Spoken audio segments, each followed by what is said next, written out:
Pues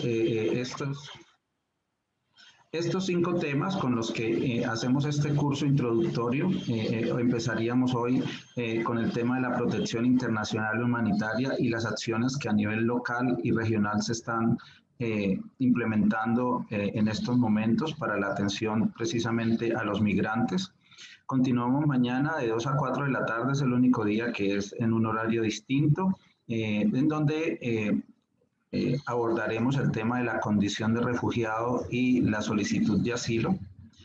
El miércoles estaremos hablando del Estatuto Temporal de Protección para los Migrantes Venezolanos y desde ya pues tenemos un bonus track digamos que un complemento de este ejercicio que vamos a hacer de 8 a 10 y es un conversatorio que se hará de 5 a 7 de la noche el mismo miércoles con un excelente grupo de personas que han venido trabajando a través de las redes sociales y son pues básicamente comunicadores, son venezolanos y nos hablarán pues acerca de precisamente cómo va esa implementación del estatuto temporal.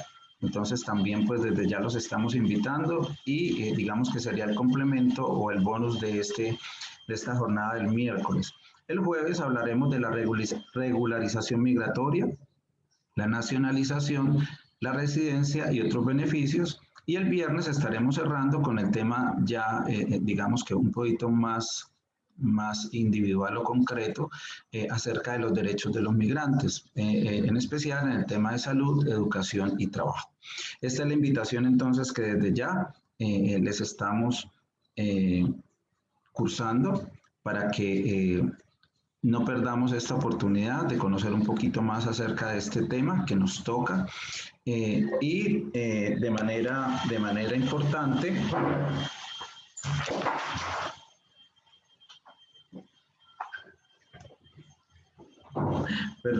y de manera importante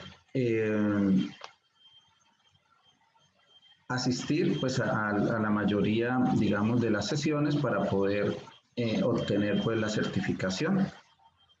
Cualquier inquietud, cualquier inconveniente, de todas maneras pues estas sesiones quedarán grabadas, les estaremos compartiendo a través de los grupos de WhatsApp, de los correos electrónicos, digamos que los enlaces de YouTube donde quedarán las grabaciones y cualquier inconveniente, por favor, pues todos tienen mi dato de la línea, es decir, mi número y a través del WhatsApp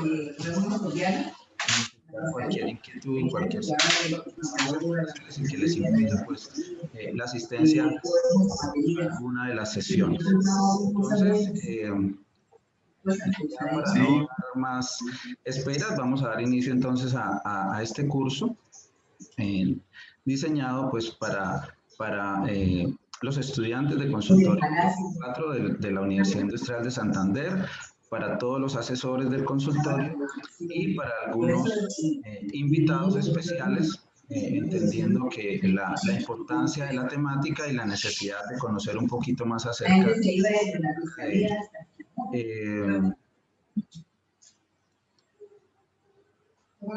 bueno, entonces vamos a iniciar con nuestro primer tema y me complace presentarles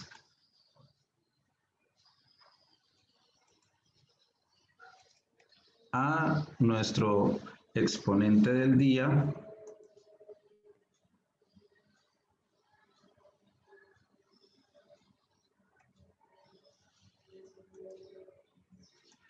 ¿me están escuchando? Sí, profe, yo lo escucho. Ok. ¿Sí se escucha? Gracias. Sí, señor, te escucha. Bueno, digamos que tiene uno que estar haciendo como control control para no quedarse uno hablando solo. Bueno, nuestro exponente de hoy es Jonathan Schweiger Varela, psicólogo, especialista en psicología médica y de la salud, candidato a magíster en Derechos Humanos y Cultura de Paz, y en la actualidad, bueno, y tiene muchísimas otras experiencias y formación. Nos demoraríamos pues todo un buen tiempo aquí diciéndolo. Lo que sí es que tiene 15 años de experiencia en el sector humanitario y de proyectos sociales. Ha trabajado para la OIM, para la Agencia para la Reincorporación y Normalización, el Consejo Noruega para Refugiados, la Alcaldía de Cali, Save the Children y CARE, y en la actualidad es el gerente de protección de una ONG internacional llamada Solidarité Internacional. Entonces, Jonathan, bienvenido. Muchísimas gracias por aceptar nuestra invitación y el auditorio es todo suyo. Profesor Iván Padilla, muy buenos días para usted y para todos los estudiantes y equipo de docentes que están esta mañana conectados a esta llamada. Bueno, para mí realmente es un honor y un privilegio poder estar en este espacio académico. La verdad es que agradezco mucho la invitación de la Universidad Industrial de Santander para poder apoyar en la construcción, porque esto, pues la verdad quisiera que no fuera como algo tan magistral. Obviamente los medios actuales por la pandemia nos obliga a estar en esta situación un poco virtual, pero quisiera más como que fuera un espacio de construcción. Yo he diseñado una presentación donde obviamente hay unos conceptos técnicos y pues conceptuales, pero también hay algunas recomendaciones, sobre todo porque yo me considero un trabajador humanitario. Como decía el profesor Iván, llevo más de 15 años de trabajo con proyectos sociales de cooperación internacional y para mí esto es digamos, un estilo de vida, ¿sí? El pensar en la dignidad, en la humanidad de las personas más vulnerables y afectadas por los conflictos y por las crisis como la que actualmente estamos atravesando, que es la crisis migratoria y que además nos aterriza en este curso, pues para mí realmente es todo un privilegio. Yo esto lo vivo con mucha pasión, con mucha entrega y quisiera de alguna manera poderles transmitir a ustedes, estudiantes de Derecho, pues no soy abogado, soy psicólogo, sí estoy terminando mi maestría en Derechos Humanos y Cultura de Paz, y para mí estos temas pues obviamente son de bastante interés y pues aprender también de la universidad para mí realmente es un privilegio. Entonces, para ir avanzando voy a compartir mi pantalla para que podamos entonces empezar de una vez. ¿Me confirman, por favor, si ustedes ven mi pantalla? Sí, señor. Sí, señor. Perfecto. Bueno, entonces, para entrar ya en materia, y de nuevo atendiendo la invitación de la universidad, preparé una presentación que recoge de alguna manera los elementos más relevantes en cuanto a lo que es o lo que se entiende en el concepto de protección internacional y humanitaria y algunas de las acciones que actualmente las organizaciones humanitarias, las organizaciones de Naciones Unidas y otras ONGs locales estamos realizando de manera coordinada y articulada para poder responder a esta situación tan compleja que se está viviendo a causa de la situación que viven nuestros hermanos venezolanos en su país y que obviamente los ha obligado a salir de Venezuela por diferentes razones. Entonces, aquí de entrada lo que me gustaría es que tengamos una mente abierta, una mente receptiva, alejados de cualquier tipo de discriminación o de tendencia de pronto de información que muchas veces se está dando en estos espacios actuales donde ustedes mismos lo saben, las redes sociales, uno monta una imagen o escribe algún texto y entonces se viraliza y muchas veces no nos tomamos la tarea de evaluar desde la disciplina si esto realmente aporta o no para que tengamos un juicio de valor adecuado. Entonces, creo que es muy importante que como abogados en formación, como juristas, ustedes estudiantes y obviamente el cuerpo docente, siempre tengamos esa capacidad de poder discernir muy bien lo que está sucediendo, sobre todo yo desde mi posición con los lentes y con la mirada humanitaria. ¿Sí? Yo obviamente no voy a entrar en discusiones desde otros órdenes económicos o políticos. Lo que me compete a mí es lo humanitario, es poder velar por la dignidad y por la vida de estas personas en diferentes ámbitos. Entonces, en ese orden, para mí es muy importante que tengamos en cuenta que trabajar como actor humanitario implica tener un cierto comportamiento que respeta los principios humanitarios del derecho internacional humanitario. Entonces, esto, ¿por qué lo digo? Porque muchas veces en nuestro trabajo, a veces pensamos que es de 8 de la mañana a 5 de la tarde. Y sí, ese es el trabajo, pero lo que es la parte más de ética, del comportamiento del ser que está brindando un servicio, debe siempre estar en concordancia con los principios humanitarios. Entonces, no es quitarme el chaleco de la organización en la que actualmente me encuentro, sino que siempre debo tratar de vivir estos principios. Y entonces, tenemos que son 4 principalmente, como lo es la humanidad, la neutralidad, la imparcialidad, la independencia, y un quinto que no es un principio humanitario, pero que hace parte de las acciones humanitarias, y es el principio de acción sin daño o no hacer daño. Vamos a ver brevemente a qué, digamos, nos llevan estos principios, y esto es como la base fundamental y es de donde yo quisiera empezar con ustedes para que se interesen, se involucren por el mundo humanitario, que es demasiado interesante, donde hay muchísimo por hacer y donde además las crisis nos están llevando cada vez más a pensarnos en estas lógicas. Entonces, la humanidad se refiere justamente a que el sufrimiento humano debe ser abordado donde quiera que se encuentre. Entonces, no es solamente aquí en Santander o en Norte de Santander, donde de alguna manera estamos viviendo el mayor flujo de migrantes, sino donde se encuentran, en Bogotá, en Cali, en Medellín. Y el propósito, como les decía, es proteger la vida y garantizar el respeto a estos seres humanos. O sea, el principio de la humanidad, para mí, y creo que comparto con muchos compañeros que trabajamos en este sector, es el principal principio que debemos siempre mantener, la humanidad, pensar en proteger la vida y la dignidad de las personas. La neutralidad lo que nos lleva a entender es que no tomemos partido, ¿sí? Cuando haya una controversia de carácter político, racial, religioso, nosotros como humanitarios no podemos tomar partido de ningún bando. Debemos mantener una postura neutra, una postura donde nuestras opiniones, obviamente somos seres humanos, yo soy Jonathan antes que ser psicólogo y antes que ser un trabajador humanitario, pero en el contexto en el que yo me encuentro debo siempre mantener mi principio de neutralidad, no tomar partido. A eso se refiere el principio de la neutralidad, no tomar partido, estar en un espacio neutro. La imparcialidad, en cambio, estas dos se parecen un poco, ¿no? Entonces, lo que se refiere a esta es que no podemos priorizar a una persona por el color de la piel, por su creencia religiosa, porque me cayó bien. Esto tiene que ver más es con que cualquier persona, sea su estatus económico, político, religioso, étnico, estamos en la obligación de atenderlo, de apoyarlo. Aquí tiene que ver mucho más es con las personas.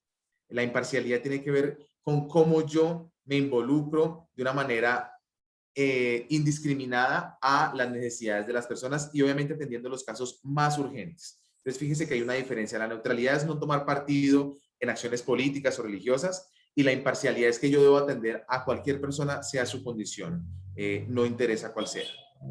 La independencia tiene que ver mucho más es con la acción humanitaria en el contexto de la organización o del grupo de trabajo donde yo me encuentre.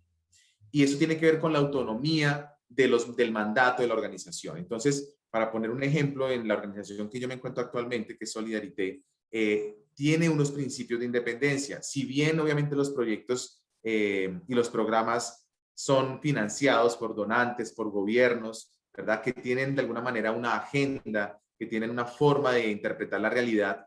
Para mí y para la organización, esto debe estar siempre de la mano con la independencia. Nosotros somos independientes en hacer la tarea que estamos haciendo. Siempre se tiene que coordinar, obviamente, con el donante para todas las operaciones humanitarias. Y el principio de no hacer daño tiene que ver con que lo que estemos haciendo, nuestra acción humanitaria, no cause más daño del que ya las personas están sufriendo. Entonces, muchas veces, por ejemplo, es, digamos, un dicho coloquial que utilizamos muchas veces, que es el de por hacer más, hacemos menos.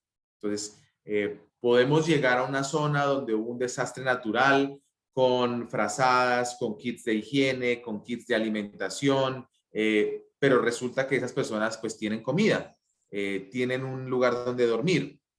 Entonces, estamos llevando implementos o acciones que definitivamente no les van a ayudar y lo que van a hacer es de pronto generar más daño del que estamos queriendo resolver. Entonces, el tema de acción sin daño es fundamental para reducir las tensiones y reforzar la capacidad de las personas en las situaciones donde se encuentran para que puedan resolver sus problemas. Entonces, en esto es muy importante siempre hacer lo que llamamos nosotros las evaluaciones de necesidades humanitarias. Esto nos va a permitir conocer qué es lo que las personas de verdad necesitan para sí mismo que nuestra respuesta sea lo más efectiva y eficiente posible. Entonces, no podemos desde el escritorio pensar que si hay una situación de emergencia, entonces yo creo que lo que las personas necesitan es esto. No, siempre hay que ir y validar con los beneficiarios o con los participantes qué es lo que realmente están necesitando y a partir de allí sí diseñar la estrategia de implementación de mi proyecto.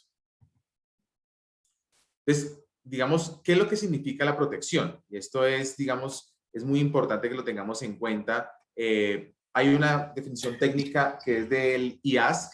El IASC es el Comité Interagencial de Organizaciones Humanitarias a nivel global, y esto digamos que es muy importante tenerlo en cuenta porque nos permite aterrizar qué es la protección, ¿sí? ¿Qué es lo que entendemos por protección desde un concepto homogeneizado a nivel global? Hay muchas definiciones en la literatura humanitaria, pero esta es la que me parece a mí que es como la más importante y la protección se refiere a todas las actividades que nos puedan llevar a ayudar a respetar los derechos de las personas de conformidad con 3 normativas internacionales que son muy importantes y que ustedes como futuros abogados deberían leer e interiorizar, porque independientemente de la rama del derecho en que ustedes se puedan involucrar, esto siempre va a ser muy importante para tenerlo en cuenta. El derecho internacional de los derechos humanos, el derecho internacional humanitario y el derecho internacional de las personas refugiadas. Entonces, una acción de protección tiene que ver con adoptar medidas para mantener a las personas a salvo de la violencia, la coerción y la privación deliberada. Entonces, una acción que yo pueda realizar con el fin de prevenir que una persona se le vulnere sus derechos o los pueda ejercer de manera correcta, eso es protección. Entonces, si hay un niño que está siendo abusado, que está siendo maltratado, y yo llamo a ICBF para que venga el restablecimiento de derechos, eso es una acción de protección. Estoy protegiendo la vida y los derechos de ese niño. Una mujer que está siendo abusada en su hogar, que sufre violencia intrafamiliar, que sufre de violencia basada en género, y yo tomo acciones para que eso pueda ser minimizado, estoy haciendo acciones de protección. Entonces, fíjense que desde nuestra postura y desde nuestra posición cualquiera puede realizar acciones de protección. Obviamente, siempre, insisto, sin hacer más daño del que podamos, del que la persona esté recibiendo en ese momento.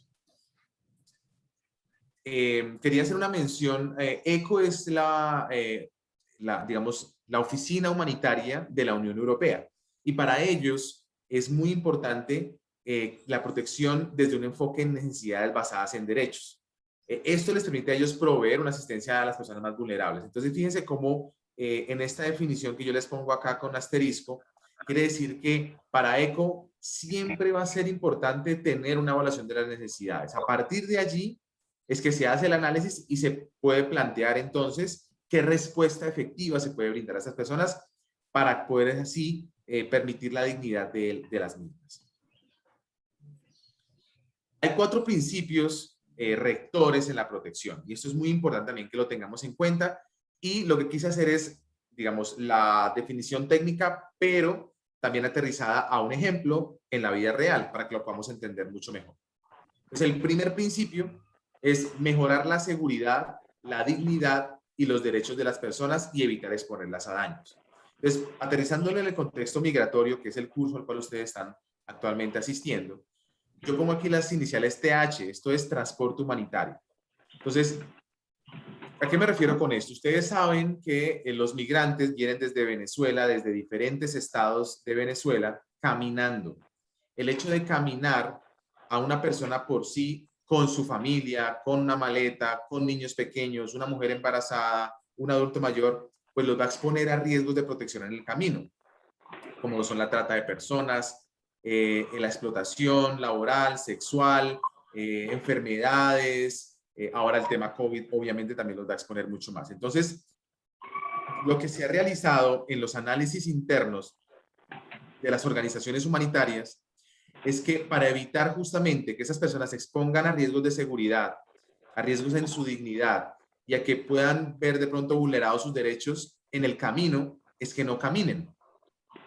Entonces, para esto justamente es que el transporte humanitario sería una respuesta efectiva para que esas personas puedan ser recogidas en un punto, por ejemplo, en La Parada o en la Don Juana, y si su destino, por ejemplo, es Bucaramanga o Bogotá o Cali, pues esas personas puedan tener un servicio de transporte, es decir, un bus con toda la normatividad, con toda la reglamentación que exige el gobierno colombiano, para que los pueda movilizar.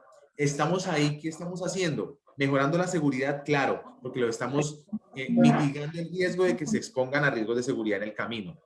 Segundo, la dignidad, o sea, un trato digno, son seres humanos, ¿sí? Aquí tenemos que despojarnos, insisto, en esas etiquetas de que entonces que, ay, vienen aquí a invadirnos, vienen aquí a hacer más daño, vienen a robar, vienen aquí a hacer tantas cosas que se dicen. Lo que pasa es que están viviendo una situación muy compleja. Sí. Y ¿Hay unas algún que ya micrófono abierto? se sacan siempre ya, ¿sí? Para que complementen, ¿sí? Perdón, Claudia. ¿Claudia?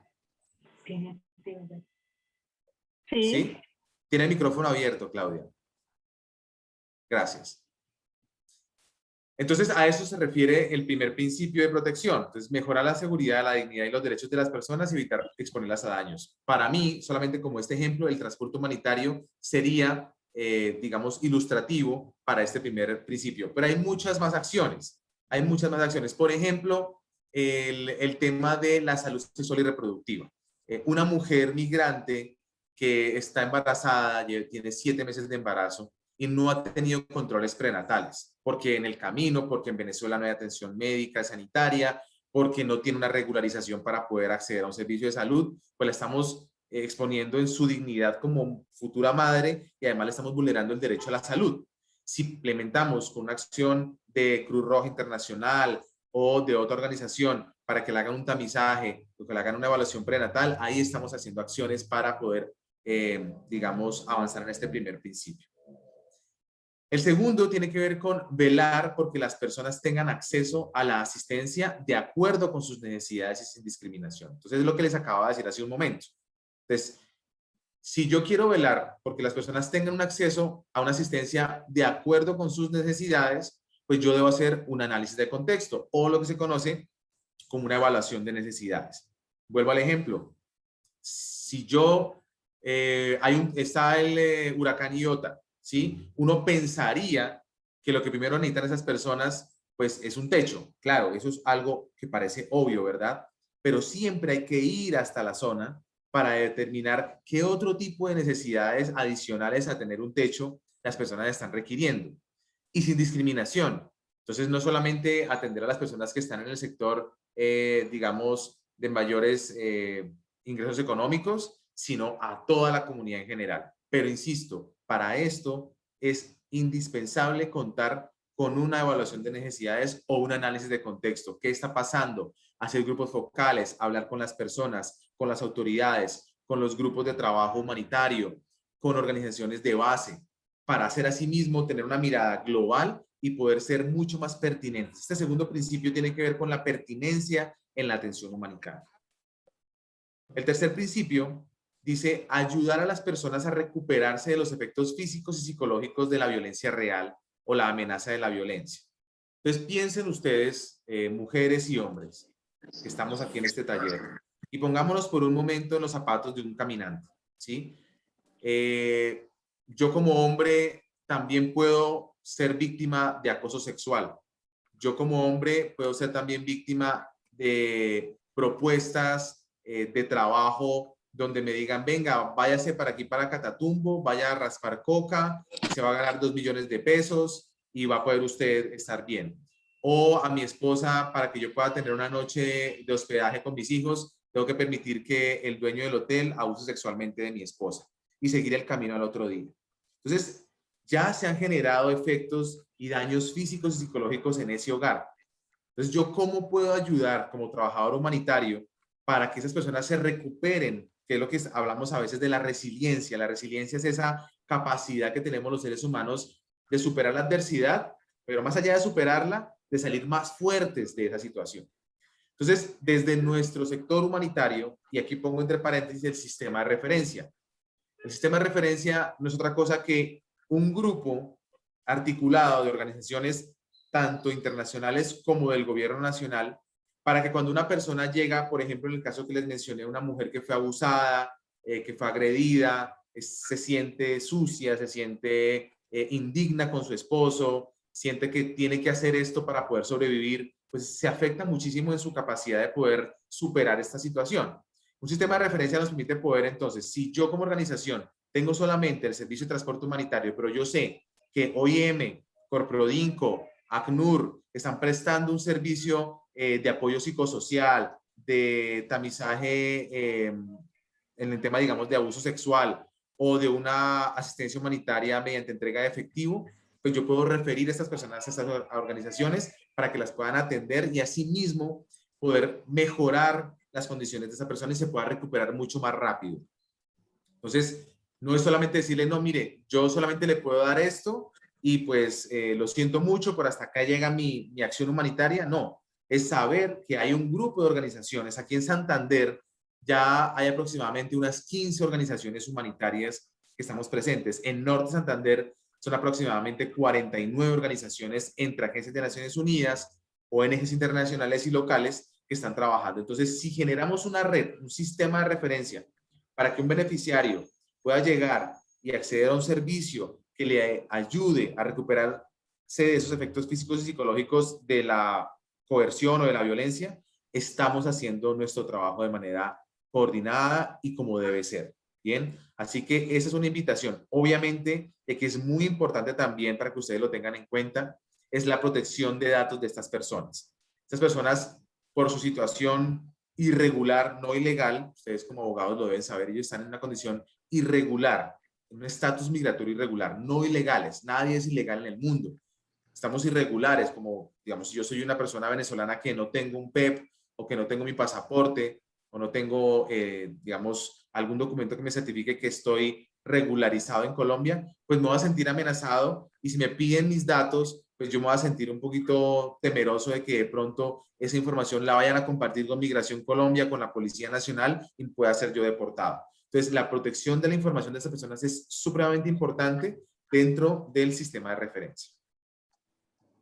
Y como último principio, que ya tiene que ver un poco más como con esas acciones que desde las organizaciones humanitarias sí se hacen, y es ayudar a esas personas para reivindicar sus derechos.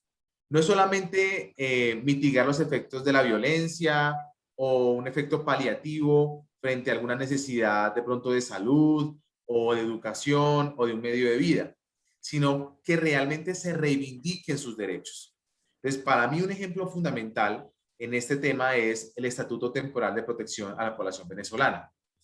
No estoy diciendo que esto haya sido, entre comillas, una victoria de las organizaciones humanitarias y de Naciones Unidas, pero sí tuvo mucho que ver la incidencia que realizamos las organizaciones humanitarias, agencias de Naciones Unidas y ONGs locales con el gobierno nacional para decir, gobierno, por favor, generemos, creemos un mecanismo, una respuesta efectiva para que las personas que están con un estatus irregular en Colombia puedan estar regularizadas y puedan tener un acceso a los derechos mínimos, a la salud, a la educación, a la recuperación socioeconómica. Y por ello, estoy siendo de pronto muy reduccionista en mi análisis, pero solamente para el ejemplo de este cuarto principio, y es como la incidencia a nivel de, digamos, también política, en términos de la acción humanitaria, puede llevar a que un gobierno tome acciones para poder mejorar y reivindicar los derechos, en este caso, de los migrantes. Entonces, desde mi análisis, el Estatuto Temporal de Protección a la Población Venezolana es un claro ejemplo de cómo la acción humanitaria y su incidencia con el gobierno nacional llevó a que el gobierno tomara de alguna manera esta decisión de generar ese estatuto. Es un estatuto, como su nombre lo dice, temporal. Todavía no resuelve de manera definitiva la situación de estas personas, pero por lo menos de alguna manera es una respuesta que les permite a esas personas por 10 años estar en una condición regular y acceder a algunos derechos fundamentales aquí en Colombia. Quisiera saber si hasta este punto hay alguna pregunta, algún comentario en el chat. Estoy abierto para ustedes que me lo puedan compartir.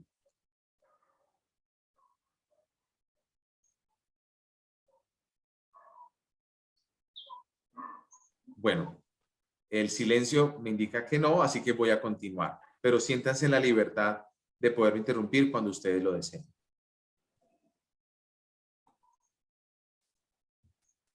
Bien. Quería aquí mencionar un poco acerca del enfoque centrado en los más vulnerables y sobrevivientes de violencia basada en género. Y esto para mí es de mucho interés porque de acuerdo a los análisis del Grupo Interagencial de Flujos Migratorios Mixtos, que es digamos, espacio de coordinación que lideran la OIM, que es la Organización Internacional para las Migraciones, y el Alto Comisionado de Naciones Unidas para los Derechos Humanos, ACNUR, están coordinando esta plataforma, que es una plataforma de respuesta efectiva a la población migrante venezolana. Tiene mucho que ver con el tema de los sobrevivientes de violencia basada en género. Entonces hay como 4 enfoques, me parece importante siempre considerar cuando trabajemos con estas personas. El primero es el de la seguridad.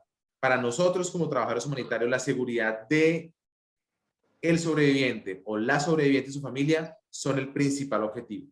¿Y la seguridad en qué sentido? En que si llega una persona, una mujer u hombre que está siendo violentado, que está siendo abusado, es exponerlo a los menores riesgos de seguridad posibles, ¿sí? O sacarlo de ese espacio donde está viviendo la violencia. Entonces, una mujer obviamente consensuado, con el consentimiento informado y con todo el aval de esa persona, haciéndole ver que es necesario para que su seguridad y su vida puedan ser salvadas, sacarla del espacio de violencia. Pero siempre tiene que ser coordinado con la persona.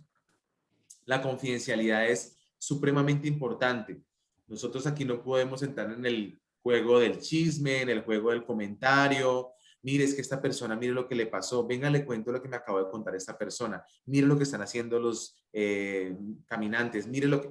Aquí tenemos que ser supremamente profesionales en nuestro accionar, porque estamos hablando de seres humanos. Ellos nos cuentan su historia, nos cuentan su vida. Y esto no es una historia para publicarla, es con fines del trabajo humanitario, y siempre que queramos en algún evento compartir su historia de vida, se tiene que siempre pedir el consentimiento a esta persona o a esta familia. No podemos pensar que por el simple hecho de que estoy trabajando en el sector humanitario tengo la capacidad para poder entonces socializar la información de esta persona. Entonces la confidencialidad es fundamental.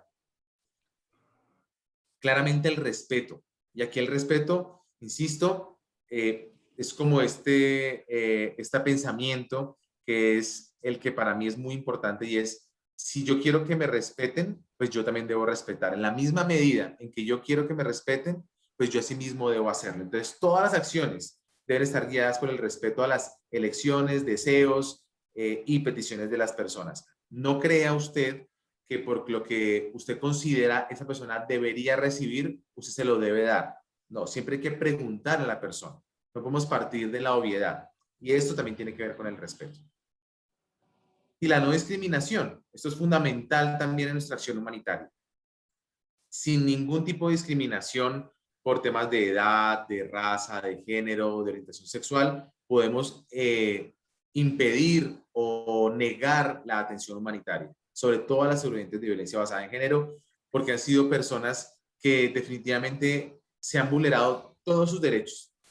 Su dignidad ha sido realmente llevada al menor nivel, y levantar a una persona de estas y seguirla discriminando nosotros como acciones humanitarias realmente no sería nada concebible. Así que esos 4 principios de seguridad con las personas, la confidencialidad con su información, del respeto y trato digno a esas personas y la no discriminación deben ser el pilar de nuestro trabajo humanitario. Para tener en cuenta de lo que acabamos de decir, una especie, digamos, de resumen. Debido a su valor como instrumentos para permitir la entrega de asistencia humanitaria, los principios han sido integrados en diferentes resoluciones, marcos, códigos y normas a nivel global. Entonces, esto ustedes como abogados lo van a ver. Se acordarán de pronto de mí, ojalá en un futuro, cuando ustedes digan, ah, claro, estos temas de protección, del no discriminar, de respetar, de la confidencialidad, del trato digno, ustedes lo van a ver siempre en las resoluciones a nivel global, la Convención de Ginebra, en la Convención de Palermo y en otros de las herramientas para la protección de los derechos humanos. Y a lo largo de estos años, la importancia de los principios humanitarios ha sido reafirmada justamente, no solo de pronto como en una ley o en un estatuto o en un instrumento o código, sino que también ha sido avalado y reafirmado por agencias humanitarias, por organismos intergubernamentales y por los diferentes estados a nivel global. Aquí vamos a ver algunos conceptos clave en términos de lo que es la protección, ¿sí? Seguramente algunos de estos conceptos ustedes ya los conocen, los han trabajado, pero quisiera ponerlos, insisto, con los lentes de la acción humanitaria. Entonces, el género, y aquí es muy importante que siempre, esto es un tema que cometemos muchos, el error, y yo cometemos porque me incluyo, de confundir el género con el sexo. Son dos cosas completamente distintas. Voy a empezar por el sexo. El sexo es las características físicas, morfológicas, fisiológicas que me hacen hombre o que me hacen mujer. ¿Bien? Entonces, lo que me hace hombre es desde la misma testosterona, que es una hormona que ayuda a la creación de las gónadas, de los testículos, el pene, la voz gruesa, la vellosidad. Eso es el sexo, ¿sí? La fisiología del hombre. Y en la mujer, pues la progesterona y los estrógenos, ¿verdad? Entonces, el desarrollo de sus óvulos, de su aparato reproductor femenino, la fisionomía de la mujer que es muy distinta a la del hombre. Eso es lo que nos hace distintos en cuanto al sexo, fisiológica, morfológica y biológicamente.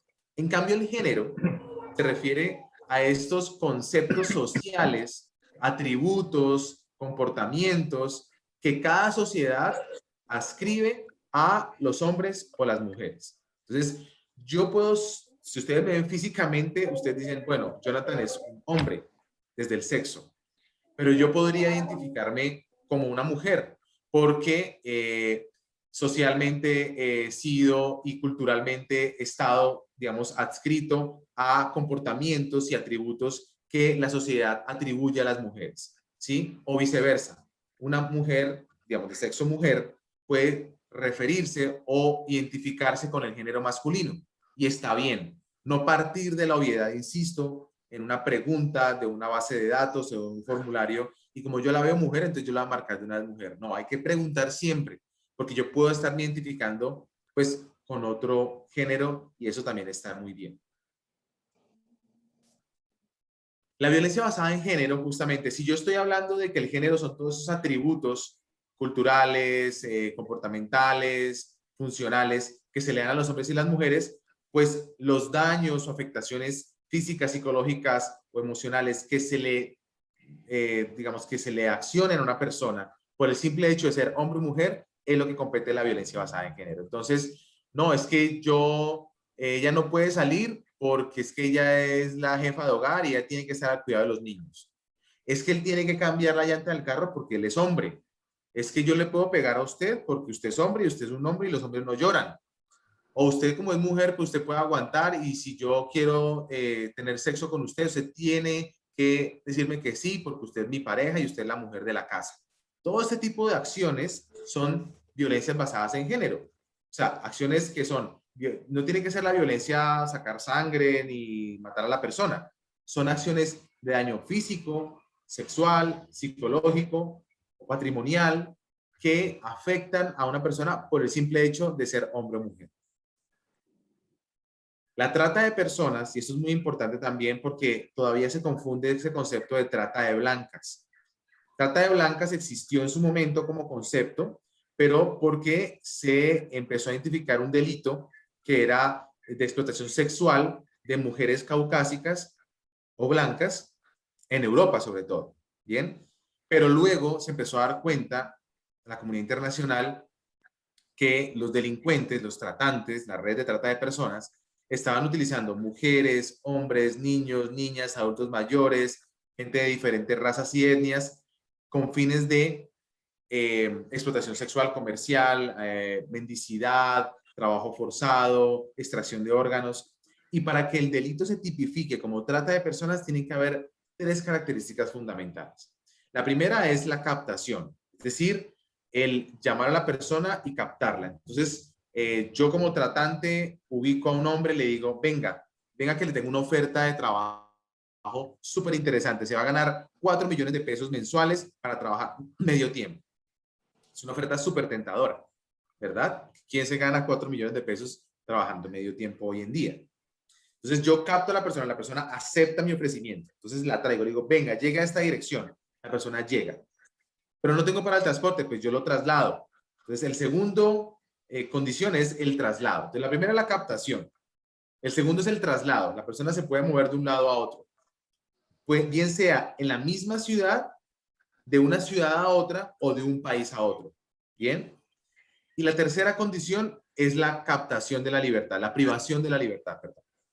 Si yo a la persona la encierro, le quito su pasaporte, le quito su cédula, pues le estoy quitando la posibilidad de que esa persona tenga libertad de movilidad.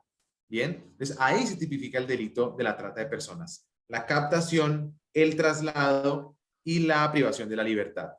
Muchas veces, y por eso el tema de trata de personas, si ustedes lo han investigado, lo van a investigar, se van a dar cuenta que es muy difícil poder tipificar personas bajo este delito. Es muy complejo poder saber que una red de trata definitivamente está haciendo este delito, porque muchas veces se excusan en que no, es que yo no lo trasladé, él se trasladó solo.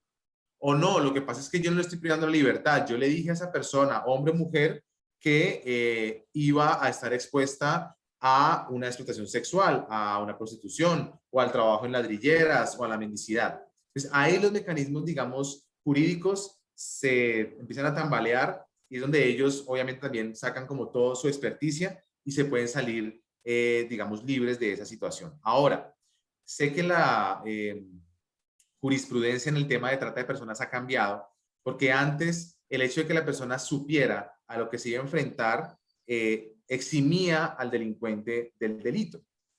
Pero hoy en día, por ejemplo, para la explotación sexual, en el marco de la trata de personas, aunque la mujer o el hombre sepan que y estuvieran de acuerdo en que el ejercicio que iban a realizar era de carácter sexual, de explotación sexual, no exime al tratante de la responsabilidad, aunque la persona lo supiera. Bien.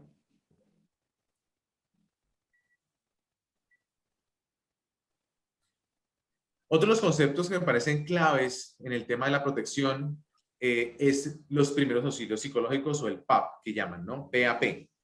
Y esto no solo se suscribe a nosotros los psicólogos, sino que cualquier persona que trabaja en el ámbito humanitario o en la protección de los derechos de los demás debería siempre considerar. La Cruz Roja Colombiana en su página web tiene algunos cursos interesantes sobre primeros auxilios psicológicos. Los invito a que se puedan vincular a estos cursos, que conozcan un poco de esto, porque no es solamente en el ejercicio de pronto laboral, sino también poder tener estas herramientas para poder apoyar a un amigo, a una amiga, a algún familiar, a algún compañero del trabajo, a algún compañero de la universidad. Entonces, lo primero, y fíjense cómo de alguna manera, ustedes lo van a ver, se alinea un poco a lo que acabamos de hablar de los principios humanitarios. Y lo primero, respetar la seguridad, la dignidad y los derechos de la persona. Yo siempre, antes de llegar a abordar a una persona desde la lógica de los primeros auxilios psicológicos, debo tener muy claro el respeto por su seguridad, por su dignidad y por sus derechos. Y adoptar nuestras acciones de acuerdo a la cultura de la persona. Y por eso aquí lo pongo, y es hablando desde el tema de la migración venezolana. A veces sucede, porque lo he visto, trabajadores humanitarios o otro tipo de personas que por el hecho de ser venezolano, entonces ya tienen un prejuicio, tienen un preconcepto, entonces le hablan más fuerte a la persona o le hablan en conceptos mucho más técnicos que la persona no entiende, o si la persona dice cambur en vez de decir banano, entonces le dice usted, hábleme bien, no me diga cambur, dígame banano, aquí no se le dice esa palabra. Ahí estamos haciendo acciones con daño y no estamos adoptando una postura de acuerdo a la cultura de esta persona. Y lo tercero es identificar estos factores protectores. ¿A qué me refiero con esto? Cuando una persona, un migrante venezolano, llega a un espacio de atención, bien sea en Bucaramanga, por ejemplo, en Corprodinco, llega esta persona a Corprodinco, allá el equipo psicosocial y jurídico la atiende, ¿verdad? Esa persona llega pues obviamente devastada, cansada, no ve un futuro claro en el panorama de su relación, de su vida. Entonces nosotros como trabajadores comunitarios, desde los primeros auxilios psicológicos, deberíamos tener... ¿Alguien tiene el micrófono abierto? Gracias. Ayudarle a la persona a que comprenda que definitivamente si ya llegó a Bucaramanga o si está ahí recibiendo la atención, pues ya es una ganancia. Hacerle ver que a pesar de las dificultades, de la situación compleja que está viviendo, es una persona que tiene cosas por las cuales seguir luchando. Si tiene familia, mire, puede seguir, digamos, luche por ellos. Usted va a llegar a otro destino y lo están esperando sus familiares o amigos. Por favor, eche mano de esas, digamos, acciones o situaciones que le pueden ayudar para entender que usted sí puede salir adelante de esta situación. Y hay 3 principios adicionales, más como ya desde la postura en la que si yo me siento capacitado para dar los primeros auxilios psicológicos, debería realizar. Entonces, lo primero, que se parecen mucho a los primeros auxilios en una emergencia, y es observar. Quien haya hecho algún curso de primeros auxilios sabe que el instructor en los primeros módulos de un curso de primeros auxilios le dice, si usted ve una persona desmayada o que acaba de sufrir un accidente, no llegue de una a abordarla, a tocarla, a moverla, sino párese a 1 o 2 metros de distancia y observe a la persona. Entonces, esto aplica igual a los primeros auxilios psicológicos. Observar, mirar a la persona, cómo se encuentra, está llorando, está triste, está decaída, está alterada, no quiere hablar. Entonces, observar es muy importante antes de llegar. Si yo ya observo a la persona, veo que aunque esté triste, esté llorando, tiene una actitud abierta, yo llego y me le acerco y le digo, hola Diego, ¿cómo está? Buenos días. Diego, ¿usted se siente bien? ¿Quisiera hablar conmigo? Yo puedo escucharlo. ¿Listo? Eso es muy importante. En los primeros auxilios psicológicos, como ustedes son abogados, no son psicólogos, deberían tener una actitud de escucha. Ustedes no tendrían, digamos, no es que no tengan la capacidad, y quiero ser muy claro en esto y no quiero ofenderlos, ni más faltaba, solo que pues no somos consejeros, de pronto no tenemos la experticia para poder decir la palabra correcta. Es diferente darle un consejo a un amigo o a una amiga que a una persona que ha sufrido un abuso sexual o que viene caminando 20 días desde Venezuela. Esa persona necesita simplemente que la escuchemos. Y a partir de allí, ahí sí conectar con la persona. Si usted se siente en la capacidad, por ejemplo, que es una mujer que le ha dicho que dejó a su mamá allá en Venezuela y que la mamá está enferma y que entonces está pensando en ella y se pone a llorar. Entonces usted conecta y diga, oiga, ¿sabe qué? Mire, yo estoy poniendo ejemplos, ¿no? Simplemente como para ilustrar este ejercicio. Yo perdí a mi abuela hace un mes y entiendo su situación y sé lo difícil que debe ser perder a un ser querido o dejarlo a un lado o dejarlo atrás para avanzar y para poder sobrevivir. Así que créame que la entiendo, comprendo su situación y no debe ser nada fácil, pero estamos aquí para ayudarla. Entonces, ahí usted con una acción, pero primero usted tiene que escuchar, porque si usted no escucha, usted empieza a darle a la persona feedback, información, desde lo que usted cree que la persona necesita, pues podría estar haciendo un efecto contrario, no va a poder conectar y la persona pues no va a poder entonces de alguna manera salir adelante de su situación. La vulnerabilidad en el contexto humanitario tiene que ver con ese conjunto de factores físicos, sociales, económicos que aumentan la susceptibilidad de que una persona se vea afectada por alguna amenaza. Si lo vemos desde un plano en Colombia, la mayoría de los colombianos estamos en un grado de vulnerabilidad, porque no sabemos si saliendo de la calle va a haber un carro bomba, bueno, no ahora, pero en el pasado sí. De pronto, ahora con lo que está sucediendo a nivel del país, una situación, digamos, de violencia generalizada, ¿verdad? Entonces, todos estamos en algún grado de vulnerabilidad. O si yo vivo en una zona, digamos, donde hay deslizamientos, también me encuentro en una zona de vulnerabilidad. Pero para el caso de los migrantes venezolanos, la vulnerabilidad se incrementa por su propia condición de caminantes. Entonces, al ser caminante, esos factores físicos, sociales, económicos, medioambientales aumentan la susceptibilidad de que esas personas puedan verse afectadas, ¿cierto?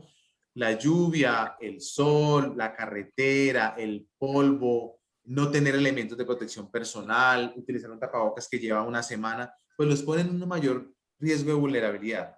Y en el caso particular de las personas que reciben un transporte humanitario, lo que se ha determinado es poder identificar a las más vulnerables dentro de las vulnerables. ¿Y a qué me refiero con esto? Si estamos hablando de que una persona caminante per se es vulnerable, pero yo estoy viendo que hay una mujer embarazada de 4 meses de embarazo y hay otra mujer embarazada de 8 meses de embarazo, ¿a cuál de las dos yo debería priorizar para tomar el transporte humanitario? Haciendo los grupos focales con la población migrante venezolana, ellos mismos nos ayudaron a tomar la decisión de decir, oiga, no, yo subiría a la de 8 meses, porque está en una mayor vulnerabilidad.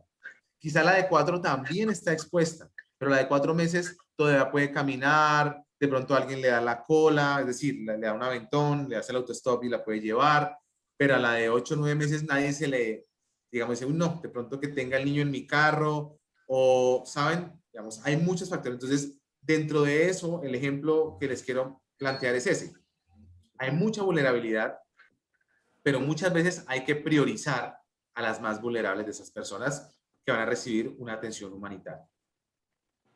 Y como les expliqué hace un momento, el sistema de referencia es este mecanismo flexible que conecta a diferentes organizaciones, organismos del Estado, para dar una respuesta integral a las necesidades de las personas, en este caso, migrantes venezolanos. Y aquí tenemos que saber qué sucede. Entonces, el sistema de referencia lo que nos permite es poder, ya lo vamos a ver un poco más adelante, pero es hacer un mapeo de los actores, el mapeo de los servicios, un punto de contacto y un seguimiento a estos casos.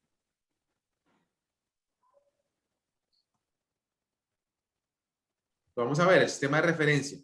Como les mencionaba, y esto para mí es clave dentro de lo que ustedes como futuros abogados deberían considerar, y no solo para el tema humanitario.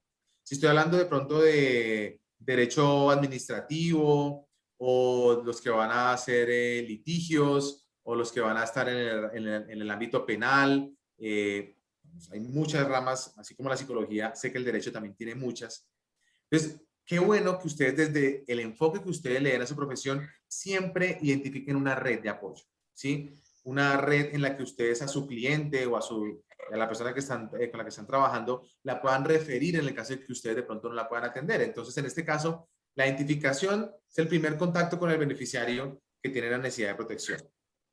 Allí, en ese primer momento, es cuando se determina si la persona requiere un servicio adicional a través de los criterios de vulnerabilidad establecidos. Entonces, normalmente se han creado formularios donde se preguntan, donde se hacen las mismas preguntas para evitar que esa persona, digamos, se revictimice. Entonces, tenga que decir lo mismo cada vez que va a una entidad. Entonces, si yo la recibo siendo trabajador, por ejemplo, de la OIM, diligencio su formulario de remisión, tengo la información y luego se la envío a la ACNUR para que la ACNUR le pueda prestar el servicio de asilo político, por ejemplo, del trámite del asilo, pues ya la persona de la ACNUR tenga la información básica de la persona y solamente se centre en el servicio que se está refiriendo. Y para esto es fundamental dar las claridades sobre los tipos de casos que pueden ser abordados de forma interna. Entonces, en este caso, pues los actores clave en el territorio fundamentales y el alcance, sea en este caso Bucaramanga o otras zonas del país. Aquí, esto lo digo ¿por qué? Porque queremos pues que estas personas de verdad tengan un trato digno, que puedan resolver su situación, pero muchas veces no tenemos la capacidad interna en la organización para poderlo hacer.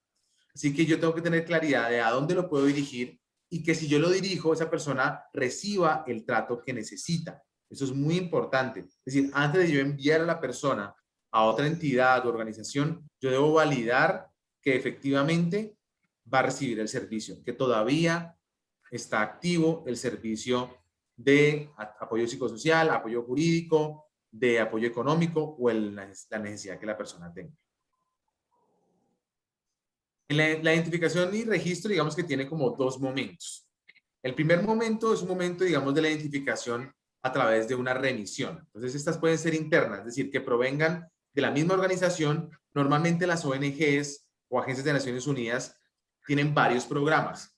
Para poner un ejemplo, Save the Children tiene programa de salud, tiene un programa de educación, programa de medios de vida. Tiene esos 3 programas. Pueden ser otros más.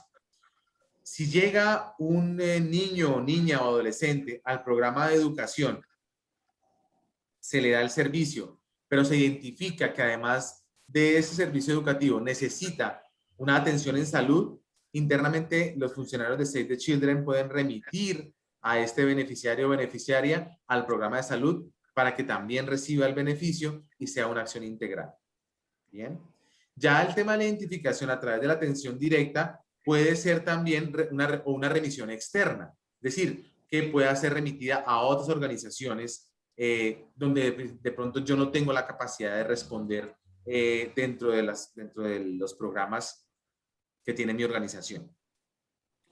Y la identificación a través de la atención directa pues tiene que ver es como cuando la persona llega de una manera, digamos, como su nombre lo dice, directa o inmediata a la oficina o al punto de atención y se le puede brindar como toda la ruta en su caso. En este caso en particular quise poner el ejemplo donde dice que el equipo de protección de solidaridad internacional, es decir, el equipo que yo coordino actualmente, mediante un proceso de encuesta de elegibilidad para el transporte humanitario, puede identificar casos en el punto de la Don Juana para la ruta hasta Bucaramanga. Y el equipo que está en Bucaramanga identifica esos casos remitidos, por ejemplo, por Primera Urgencia Internacional, o por Acción contra el Hambre, o por otra organización, Tierra de Hombres, la que sea, y asimismo se pueda remitir y pueda recibir esa atención. Entonces, la primera es una remisión interna que me permite a mí poder dirigir a la persona dentro de los programas de la organización, y la otra ya una atención externa donde la persona pueda yo, siempre y cuando yo valide que ese servicio todavía está disponible. Es necesario contar con el portafolio de servicios de las ONGs, lo que les acabo de decir. Es decir, si yo no tengo esta información, voy a hacer una acción con daño, porque estoy generando una expectativa en la persona. Sí, vaya tranquila allá a la OIM, que allá le van a hacer la atención prenatal.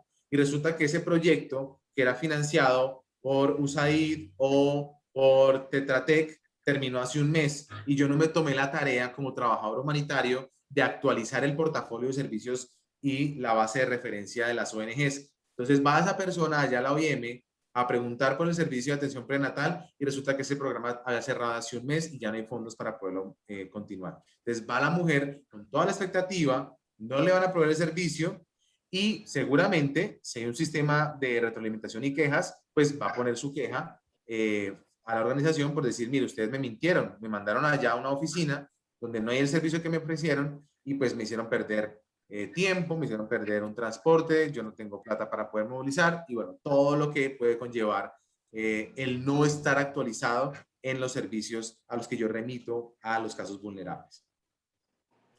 Por la misma condición que tienen los caminantes, y esto ha sido todo un desafío en el área de monitoreo, evaluación, rendición de cuentas y aprendizajes, que es como una especie de grupo que cada ONG tiene, que se conoce como MIL o MERA, para poder hacer un rastreo, un seguimiento, un monitoreo a estos casos, porque la persona se está movilizando.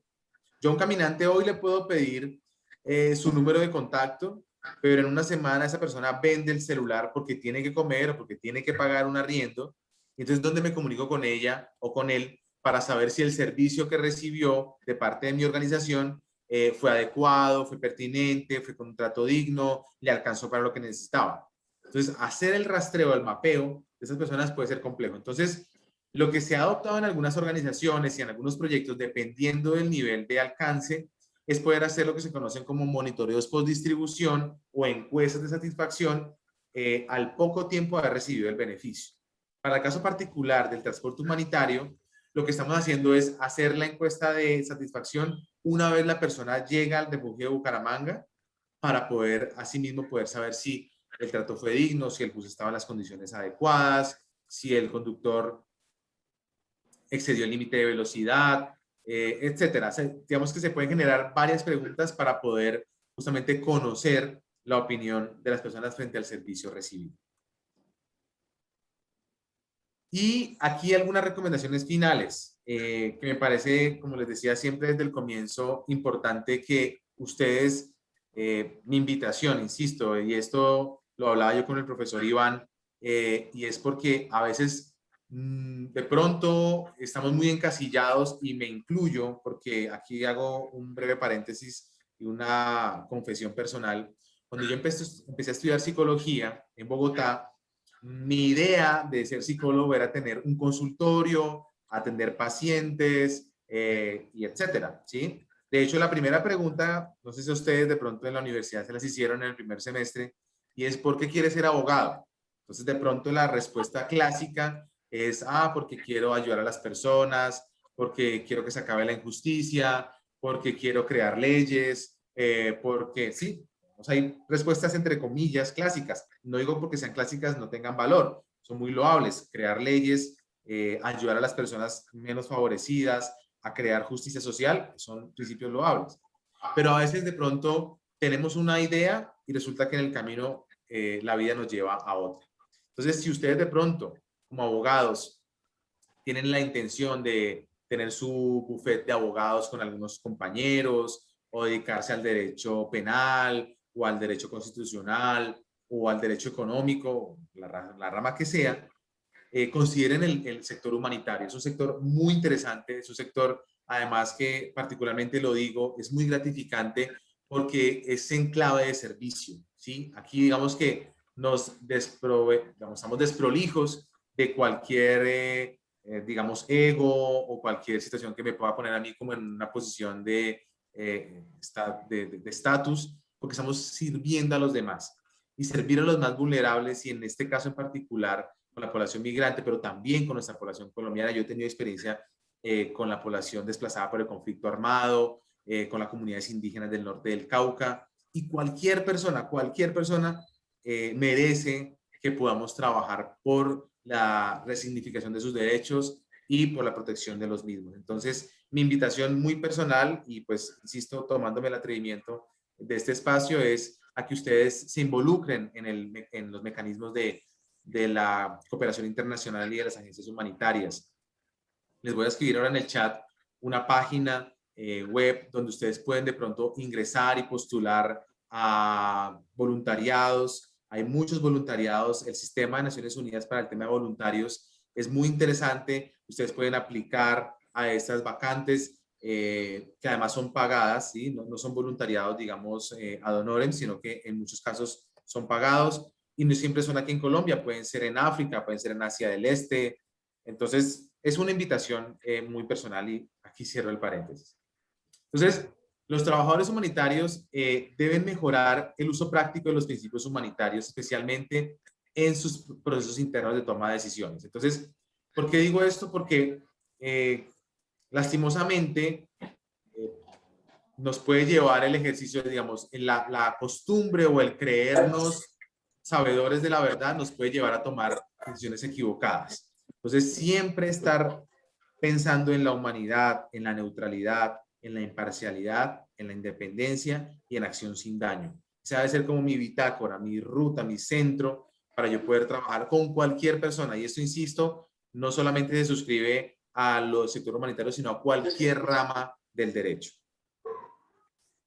Se debe dar mayor reconocimiento y peso al diálogo, a la coordinación y a la cooperación entre los actores humanitarios y las autoridades locales.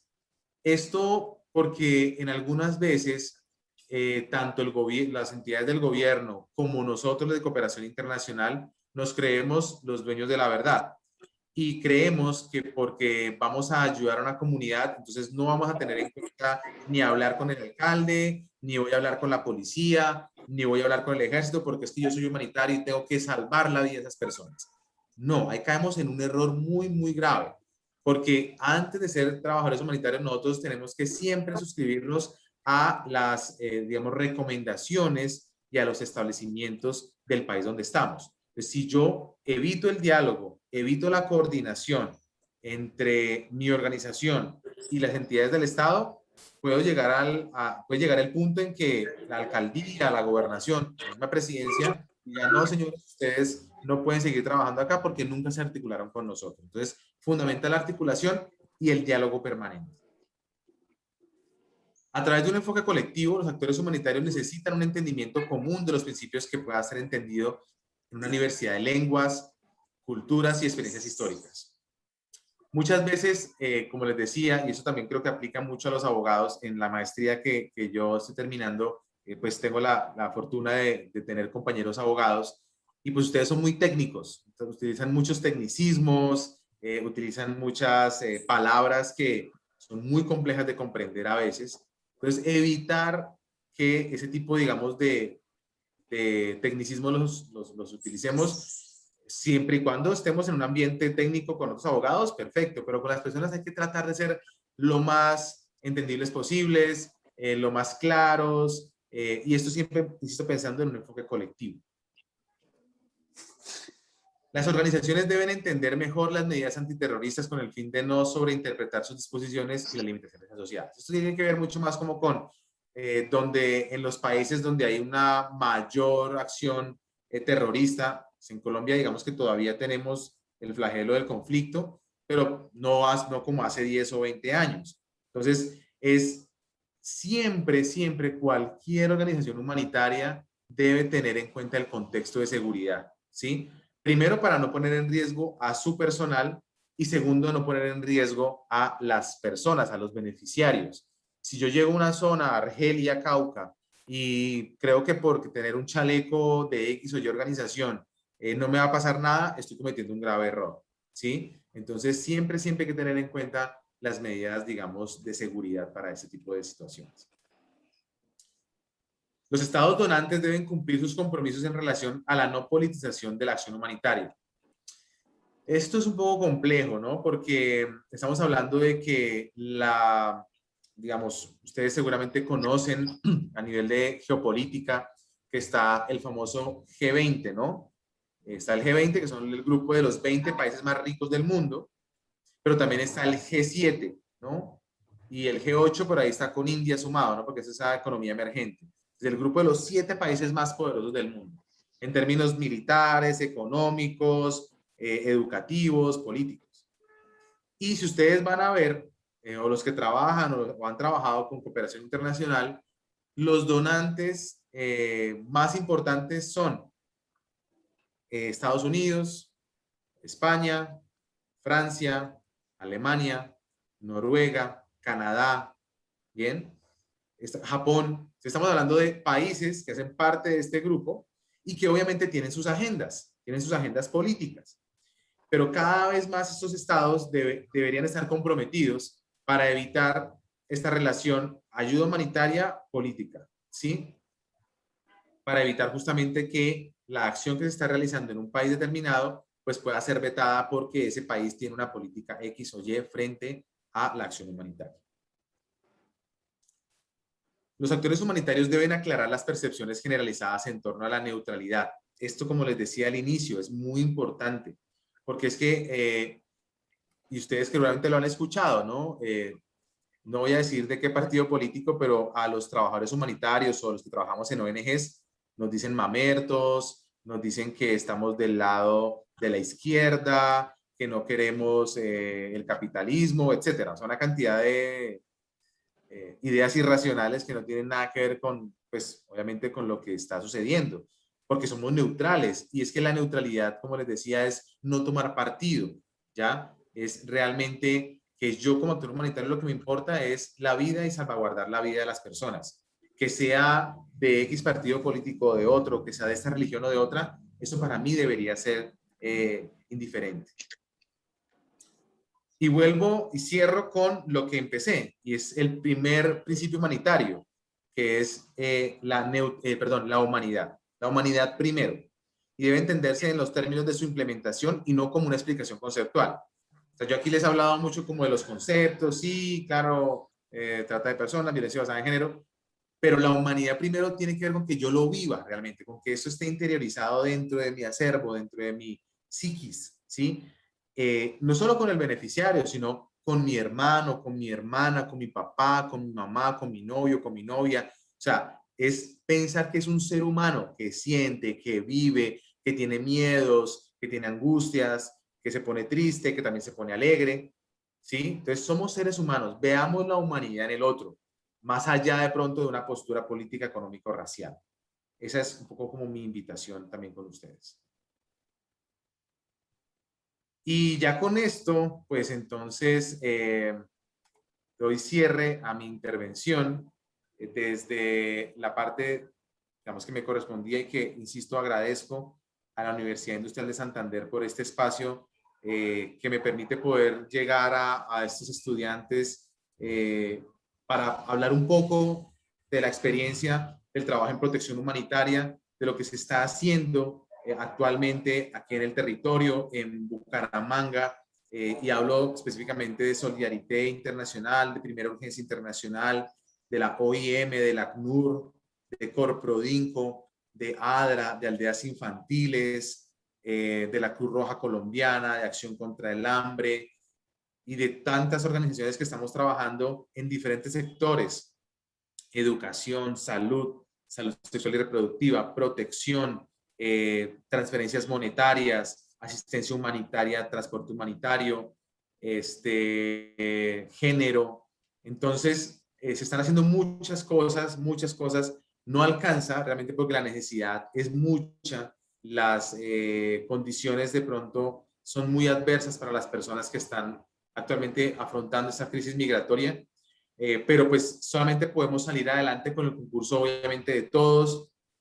Me parece súper interesante que este curso ustedes lo estén recibiendo. Lo hablamos con el profesor Iván, para generar esta conciencia en ustedes, ¿no? De que hay un sector muy interesante de trabajo, de que hay una capacidad de poder incidir de una manera mucho más decidida en la política y en la política local, y como Universidad Industrial de Santander, que tengan esos espacios ustedes de discusión, de aprendizaje. De verdad que los felicito. De nuevo, agradecer, profesor Iván, a todos ustedes, estudiantes, Claudia, María Fernanda, Karen, María Claudia, Diego, Angie, bueno, a todos, que son muchísimos que están conectados, 44. Gracias por escucharme y dejar estos minutos finales para, si hay alguna pregunta, pues con muchísimo gusto estoy atento a ustedes.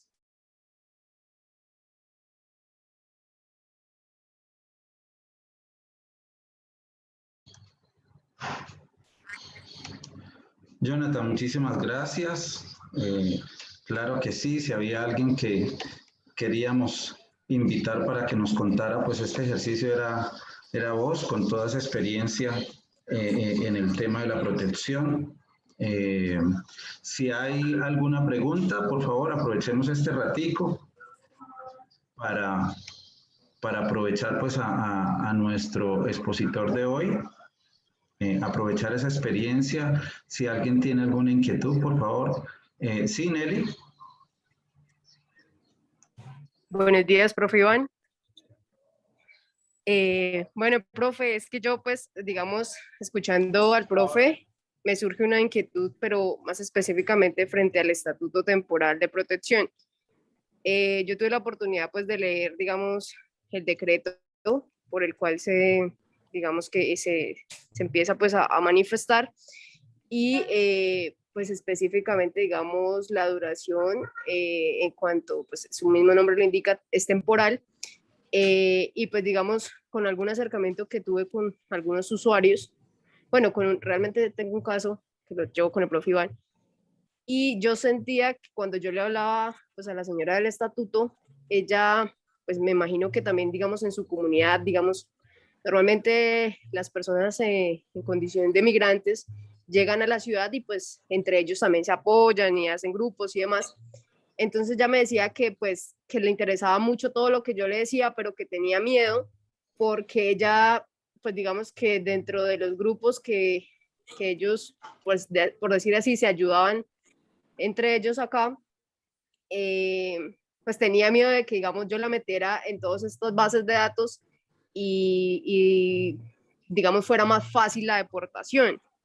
Sí, entonces frente a eso yo le decía como, pues no, o sea, yo me quedaba como sin argumentos para decirle, no, porque tal cosa, simplemente lo que le dije fue, no, pues estos procesos los hacemos de la mano de la universidad, hay asesores, o sea, como tratándole de dar confianza.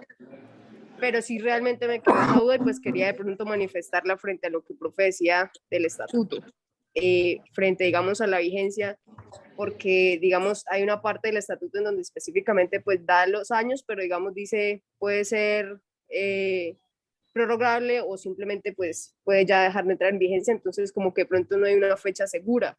Y, por ejemplo, el miedo que yo detectaba frente a la señora era ese, ¿no? Ella decía como que se rumoraba que era como más una estrategia para deportarlos más rápido. Entonces, pues imagínense yo que le decía, digamos, a la señora frente a eso. Realmente pues me tocó ser bastante diplomática frente a la respuesta. Bueno, gracias Nelly por tu pregunta. Entonces, comienzo con la primera parte que es como del temor, ¿no? Del temor de las personas frente a brindar información, ¿ya? Y claramente, como les decía en la presentación, esto existe, sucede porque lastimosamente ellos vienen con esa idea de que están ilegales en el país, ¿ya? Yo creo que aquí lo importante es poder siempre tener esa escucha, ser muy claros en la información y decirles que realmente la información es confidencial, que las organizaciones están haciendo todo lo que está al alcance para poder compartir la información de forma segura, que nunca se comparte información personal con las autoridades del gobierno colombiano, ni con las autoridades policiales, ni de Migración Colombia, y esto por principios humanitarios. Eso es importante que ustedes lo sepan y que tú, Nelly, que trabajas directamente con población migrante en el espacio donde te encuentras, le puedas decir esto con tranquilidad. O sea, es una garantía que tenemos las organizaciones humanitarias de poder tratar la información de las personas con absoluta confidencialidad y seguridad. Esto para nosotros, créanme, que nos lo tomamos muy en serio. Y no lo hablo solamente por Solidarité, sino por todas las organizaciones humanitarias. Esto tiene unas implicaciones muy serias en el caso de que no se cumpla. Así que esto digamos que es muy claro. Y en cuanto al tema de la duración del estatuto, pues el tiempo es muy claro, son 10 años. Esto no depende ni de ti, Nelly, ni de nosotros como ONGs, sino del gobierno nacional, ¿ya? Entonces, seguramente, a lo que esperamos nosotros como trabajadores humanitarios es que esto en el momento de que sea el año 2020, perdón, 2031, pues sea prorrogable, 2030, porque definitivamente son personas que van a seguir llegando. Si hablamos de las cifras que Migración Colombia nos da a junio de este año, que nos dice que más de 1.8 millones de migrantes están viviendo ya en Colombia, ¿sí? Es un registro que solamente se tiene por las personas que han pasado por puntos regularizados, por frontera. Entonces, pensemos en el subregistro que existe, ¿sí? Pensemos que esta es la cifra oficial. Entonces, para nosotros más o menos puede ser un cálculo de 3 millones de personas aproximadamente viviendo en Colombia. No va a ser tan fácil poder deportar a 3 millones de personas que ya en 10 años van a estar insertadas socioeconómicamente, educativamente, en el sistema de salud. Entonces, el gobierno colombiano tendrá que adoptar alguna medida adicional en el futuro. Por ahora la medida es muy buena. Quienes como tú, Nelly, han leído el estatuto, pues es un estatuto que protege justamente los derechos. O sea, está muy marcado en la protección de los derechos humanos. Y eso es muy importante. De hecho, es un estatuto, no diría que bastante similar, pero sí con una, digamos, inspiración al mismo estatuto que tiene Estados Unidos con los migrantes de Centroamérica, que el fenómeno también es bastante complejo. Entonces, no sé si de pronto puede ayudar a responder un poco tu comentario, Nelly, con lo que acabo de decir.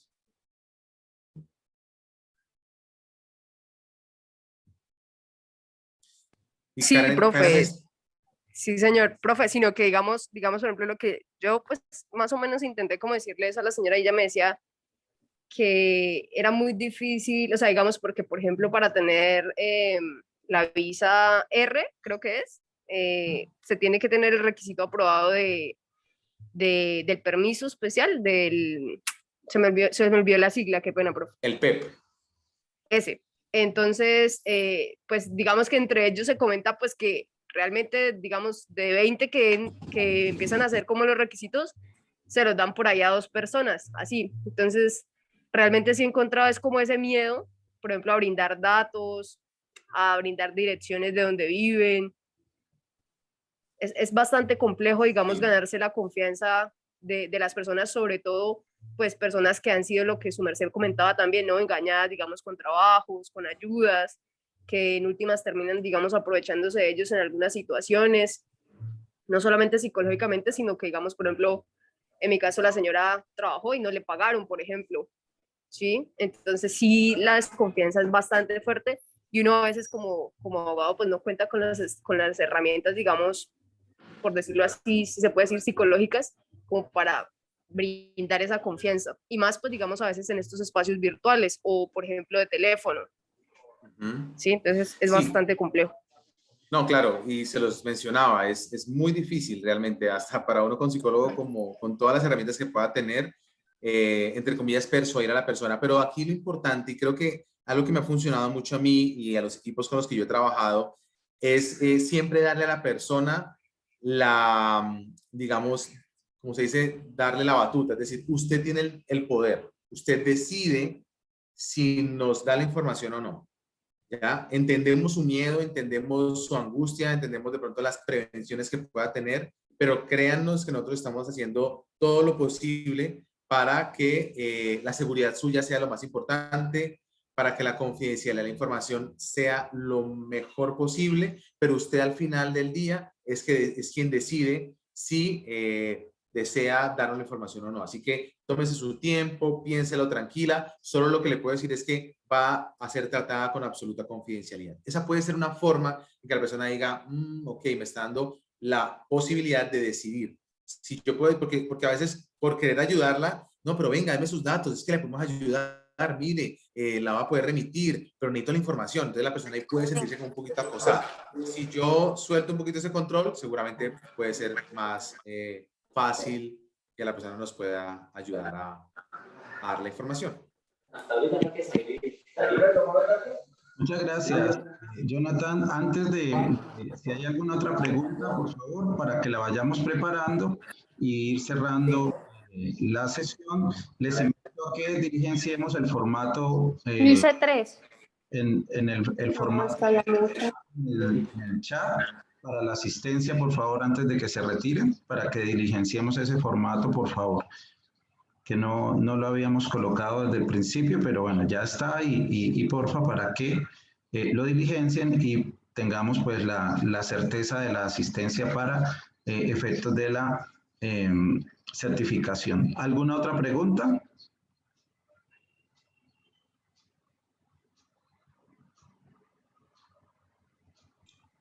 Pues yo quería aprovechar, doctor, el espacio, Jonathan, en nombre de la dirección de la Escuela de Derecho, en nombre del doctor Javier Alejandro Acevedo, el mío propio como directora del consultorio jurídico, pues agradecerle una excelente exposición, creo que fue clarísimo los aspectos que usted ha podido desarrollar y nos está dando las herramientas necesarias porque no es fácil para nosotros como prestadores de servicios legales abordar este tipo de población.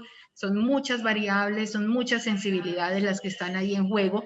Ante todo estamos ante un ser humano que viene en una situación de crisis muy profunda y por eso es que le hemos puesto todo el empeño y agradecerle al profesor Iván Reinel por todo su trabajo, que ha sido un trabajo muy juicioso, que he tenido la oportunidad de acompañarlo en todo este trasegar tan importante, pero de cara a ir a una población que lo único que recibe día a día es discriminación, maltrato y situaciones que son absolutamente dolorosas.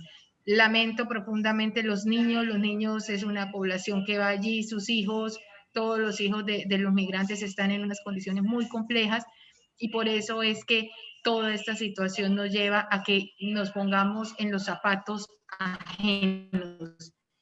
Por eso nuestros estudiantes, nuestros docentes próximos que van a egresar se van a ir como funcionarios, como jueces, en donde los ponga la vida, su vida profesional, deben llevar esta impronta de sensibilización, de saber, de conocer y de saber que existen ONGs, que existe toda una oferta institucional que la desconocemos, ¿no?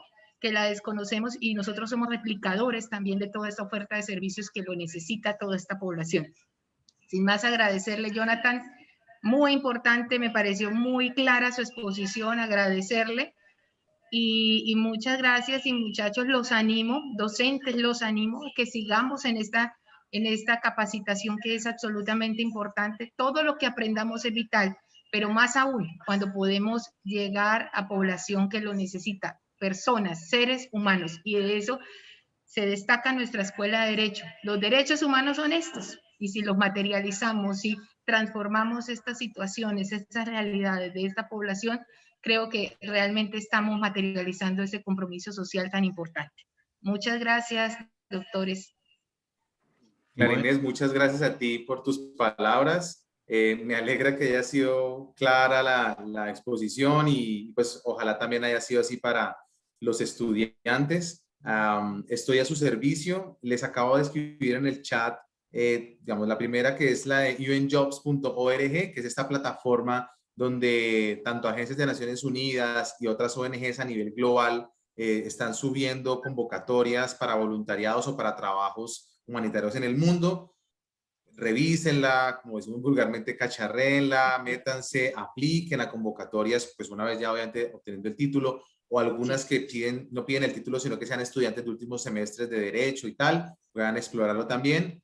Y mi correo institucional para, de pronto, si necesitan alguna información adicional en temas de protección o en temas de albergue, de seguridad alimentaria, que son los sectores que estamos trabajando actualmente en Solidarité, pues también con mucho gusto, ahí está mi correo institucional para poderlos apoyar. Estoy a su servicio y de nuevo, muchas gracias. Yo soy el que estoy agradecido con ustedes y ojalá me puedan invitar a otros espacios también.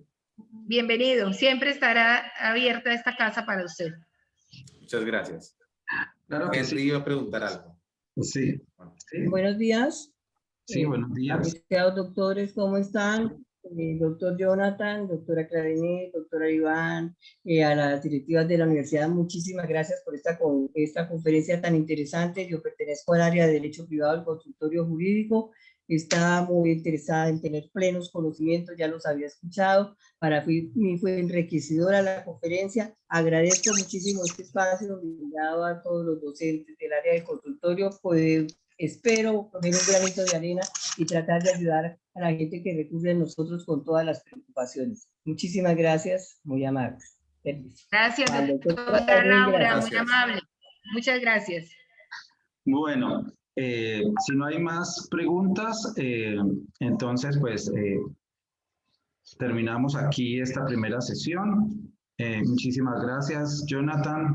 Claro que sí, estás planillado para muchas sesiones más de muchos espacios que obviamente necesitaremos tu respaldo, porque esto apenas empieza. Es un ejercicio pues que se va renovando. Cada semestre vamos teniendo nuevos estudiantes, cada semestre vamos teniendo nuevas situaciones, nuevas necesidades. Entonces, claro que sí, muchísimas gracias por tu disponibilidad, por tu colaboración.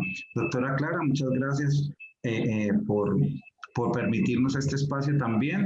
Y bueno, gracias a todos los que han participado, estudiantes, asesores, invitados especiales.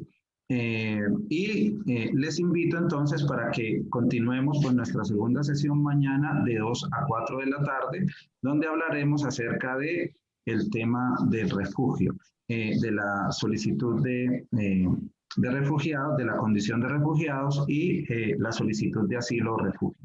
Entonces, cordialmente invitados y los esperamos mañana entonces a partir de las 2 de la tarde. Muy buen día. Por favor, diligencia en el formato de asistencia. Hasta luego. Muchas gracias. Muy bien. Gracias. Buen día para todos. Muchas gracias. Hasta luego. Buen día, buen día. Hasta luego. Muy bien, Adiós. muchas gracias. Nos vemos mañana, 2 de la tarde. A ustedes por la asistencia. Muchas gracias.